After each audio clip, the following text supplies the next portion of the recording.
ఆయన వెళ్ళిన తర్వాత ఊహించని పరిణామమా, ఊహించిన పరిణామమా ఇదంతా ఆ పార్టీ ఖాళీ అవుతుండడం? ఊహించిన పరి ఊహించిందేం కాదు, ఊహించిందే. ఉమ్, ఎందుకంటే కూటమి అఖండ విజయంతో వాళ్ళకి 11 సీట్లు కట్టబెట్టినప్పుడు ప్రజలు అసలు జగన్మోహన్ రెడ్డి గారు మహా అయితే ఒక 5-6 నెలలు పార్టీని రన్ చేయడమే ఎక్కువ అని ఫీల్ అయిపోయారు. సో అదే జరుగుతుంది. ప్రజలు ఊహించిందే, అందరూ ఊహించిందే. ఎందుకంటే వైఎస్ఆర్సీపీ పార్టీ అనేది గనక చూసుకుంటే అది ఎలాంటి, దాని పునాదులు ఏంటి, కాంగ్రెస్ నుంచి అంతా వలస వచ్చిన వలస పక్షులు. వాళ్ళంతా ఒక పర్పస్ కోసం, అధికారం అనే దీనికోసం పనిచేసిన వాళ్ళే. ఇప్పుడు 2019 అధికారం గనక రాకపోతే వైఎస్ఆర్సీపీ పార్టీ అసలు ఉండేదే కాదు, కనుమరుగైపోయేది. సో ఏదో 5 ఇయర్స్ వచ్చింది కాబట్టి ఇంకెప్పటికి మనం రాలేము. ఎందుకంటే వాళ్ళకే తెలుసు వాళ్ళకేం స్టాండర్డ్స్ ఉన్నాయి, వాళ్ళ ప్రియాంబుల్ ఏంటి ఇవన్నీ వాళ్ళకి తెలుసు. వైఎస్ఆర్సీపీ పార్టీ అనేది ఏ ఏ స్థాయిలో నడిచిద్ది, ఎట్లా ఉంటది వాళ్ళ ఈ విధి విధానం. అందులో ఉన్న వాళ్ళు అందరూ క్రిమినల్స్, కేసులు అంటే అంటే దానికి ప్రయారిటీ ఏంటంటే బాగా ఎక్కువ కేసులు ఉన్నోడు, ఎక్కువ రౌడీజం చేసే వాళ్ళని తీసుకుంటారు పార్టీలో కూడా.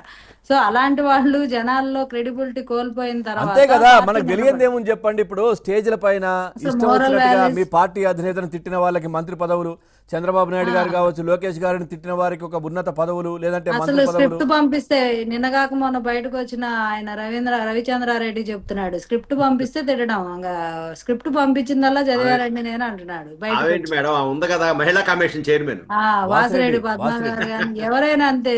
ఎవరిని తిట్టాలో వాళ్ళని వీళ్ళని కూర్చోబెట్టి ఒక వీళ్ళంతా ఏంటంటే అక్కడ ఉన్నప్పుడు మాట్లాడరు, డ్రామా బయటకు ఆర్టిస్ట్ వచ్చాక లా అని చెప్తా చేసేసారు ఉంటారు. శ్రీనివాస్ రాజకీయ గారు, నాయకులు. రవిచంద్రారెడ్డి మరీ దారుణం.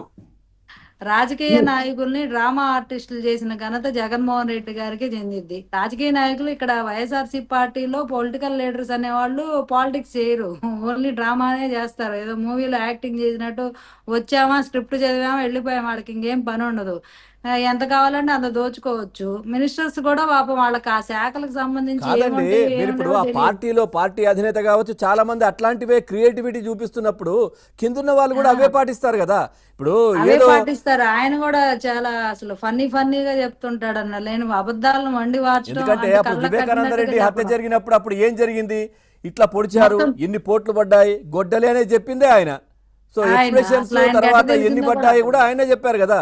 తర్వాత ఆయనే కోడికత్తికి చెప్పాడు సంబంధించి, విజయ్. మొన్న ఆ గులకరాయికి సంబంధించి. అవును. అన్ని అసలు ఎలా జరిగాయో క్లియర్ కట్ గా ఆయన ప్రణాళిక ప్రకారం ఆయనకి ఎట్ట జరిగింది ఆయనకు ముందు ఐడియా ఉంది కాబట్టి ఆయనే ముందుగా వచ్చి చెబుతున్నాడు. సెల్ఫ్ గోల్ ఎవరు వేసుకుంటారంటే ఆయనే వేసుకుంటాడు ముందు. ఇప్పుడు ఇంత సిబిఐ ఎంక్వైరీ చేస్తున్నా కూడా ఇంతవరకు మరి వాళ్ళకి స్ట్రైక్ ఎందుకు అవ్వట్లా, ఆ సిబిఐ ఆఫీసర్కి అర్థం కావట్లా. అసలు గొడ్డలతో ఇక్కడ అక్కడ నరికారు, ఇన్ని పోట్లు పడ్డాయని ఆయన ఎట్ట చెప్పగలిగాడని కాసేపు ఆయన్ని విచారిస్తే అయిపోయింది కదా, కేసు క్లోజ్ అయిపోయింది కదా. మరి సిబిఐ వాళ్ళు కూడా ఎందుకని ఆయన దాకా వెళ్ళట్లేదు ఇంకా అర్థం కావట్లా.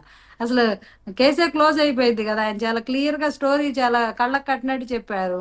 విజయసాయి రెడ్డి గారు కూడా గుండెపోటు ఎందుకు వచ్చింది, ఎందుకు చెప్పానని కూడా చెప్పాడు. అవినాష్ రెడ్డి గారు చెప్పమంటేనే చెప్పానని వెరీ క్లియర్ గా బయటకు వచ్చి రాజీనామా చేసిన వెంటనే చెప్పిన క్వశ్చన్, చెప్పిన ఆన్సరే అది. ఎవరో అవినాష్ రెడ్డి గారు ఫోన్ ఎవరో ఎత్తారంట, వాళ్ళు ఎవరో చెప్పారంట, గుండెపోటు అంటే ఆయన చెప్పాడంట. ఈయన చెప్పిన స్టోరీ. సో దీన్ని బట్టి వెరీ క్లియర్ గా అర్థమైపోతుంది.